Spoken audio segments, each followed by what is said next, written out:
opinion before I had my heart attack with NHS was I were a bit selfish to it because it was never part of my life.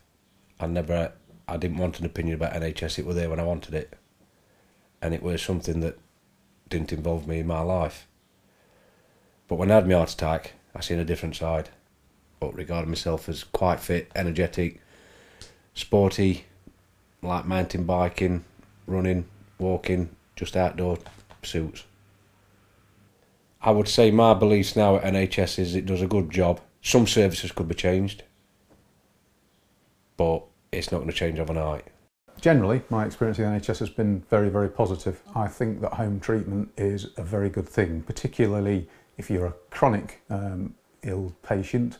Dialysis is a very good example of that, where you go to hospital several times a week, spend several hours there. My experience of that was that I was going down to Derby from Chesterfield 3 times a week. Each session was effectively taking me 6 hours, so that was taking 18 hours of my week before any problems or anything like that.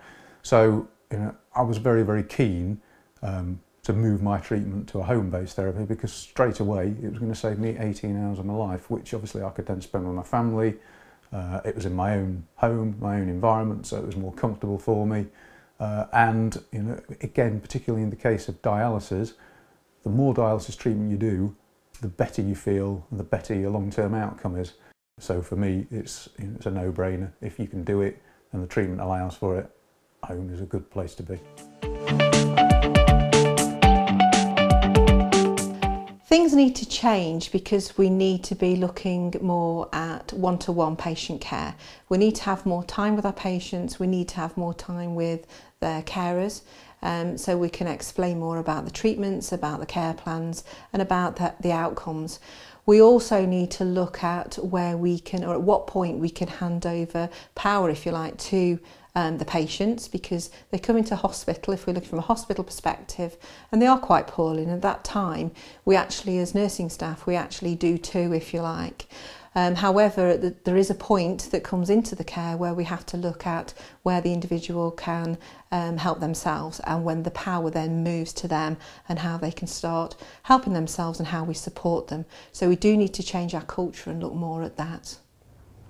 Over the last 5 years, I've seen a significant increase in the number of stroke patients that we have in that are above 80. And in the last couple of years, we've had a significant number of patients that are above 90 who've previously led independent lifestyles prior to the stroke. I think that at this point that the NHS needs to look at how they're going to accommodate this increase in patient services and what the patient's going to need above and beyond the age of 80. Some of the challenges facing the NHS at the moment are the ageing population and sometimes, dare I say it, the lack of care that people perhaps take over their own, or responsibility that they take for themselves and their own health. We're facing a huge dilemma in terms of the number of people that are getting older and the facilities that we have in which to care for them.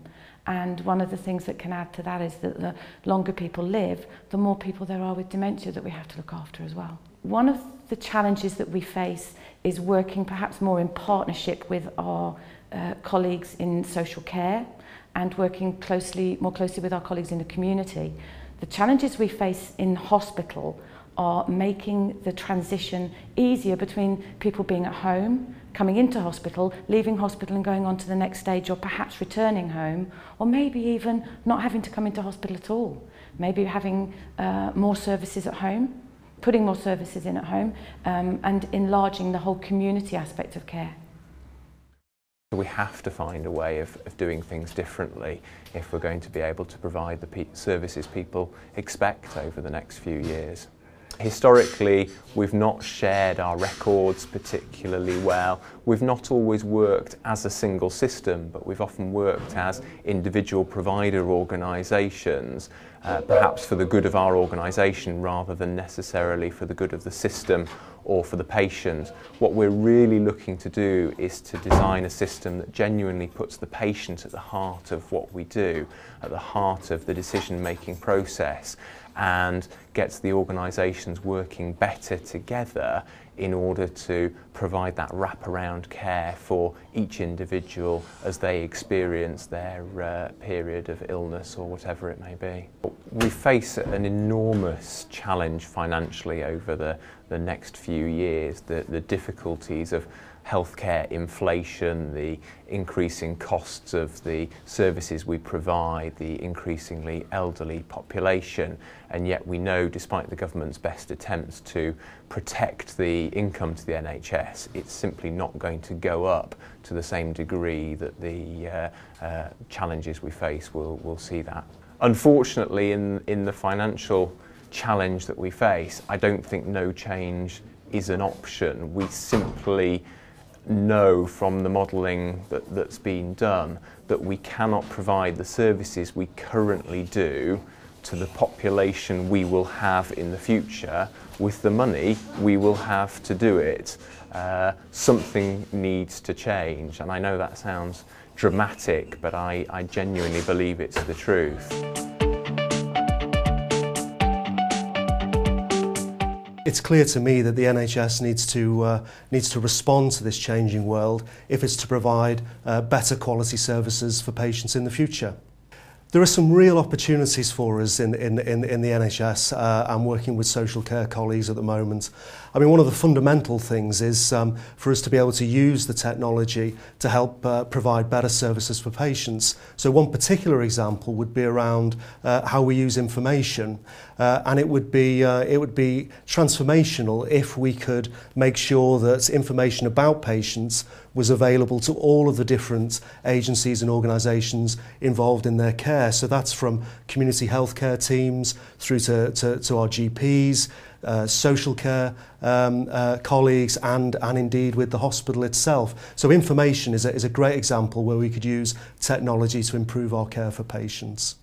One of the key principles, I think, underpinning the way that we work in the future is this notion of patients being involved in not only decisions about their own care, but also in having an opportunity to comment on the future design of services. I think things really do need to change within the NHS and within our own organisation to meet the changing expectations of our public, our patients, of the government even. And I think it is really important that we're delivering care that is meeting the needs of the people that we're here to serve. I think it's really important that people sign up to a set of principles. As an organisation within the healthcare setting, we make decisions on behalf of people day in, day out. What's really critical is that people have their own say. One of the overriding principles within our plans are that there is no decision about me without me. And what's really keen for us to pursue is how patients actually influence the care that they're given. And not only patients, but also their carers, their families. And it's important, therefore, that when we make decisions, we have an agreed set of principles. We've seen our services change considerably. We had lots of old institutions. We now deliver care much closer to home, quite often in people's actual homes. But we also provide care in appropriate clinical settings as well. Well, we have an increasing number of frail and elderly people who need our care, and they're coming in increasing numbers through the emergency department. As I see the hospital in 5 years' time, my big focus is reducing emergency admissions. Emergency admissions are very poor quality of service for patients. Although they're really well looked after, it means that the service has to sort of rally round a patient in an unplanned moment of crisis. And what I'd really like to be doing is reducing the numbers of crises that people experience, particularly frail older people. What I'd like to see is the hospital working much more closely with GP colleagues, with community nurses, with social services, and with our colleagues in the voluntary sector, so that we can create a system where patients are proactively looked after. That means that if we know somebody's at risk of becoming ill because of their frailty or their long-term condition, that we have a care plan for them, and that care plan is looked after on a regular basis by their GP or a nurse working with their GP, so that if we can intervene before they get seriously ill, so that they don't need an emergency admission, that feels like a much better way of managing care and a much better quality of care that we can offer patients as well. It's really important to have an agreed set of principles with the public so that they understand that we're all aiming for the same thing. Sometimes people understand the service that they've got and they really value it, but they're concerned about the service that may be being offered in the future because they don't really have any experience of it. And if we know what the public want in terms of not the actual way in which a service is delivered, but the principles on which that service are based, then it does help us to make sure that people can trust us to provide a service that meets their needs and actually is even better than the service we've got today.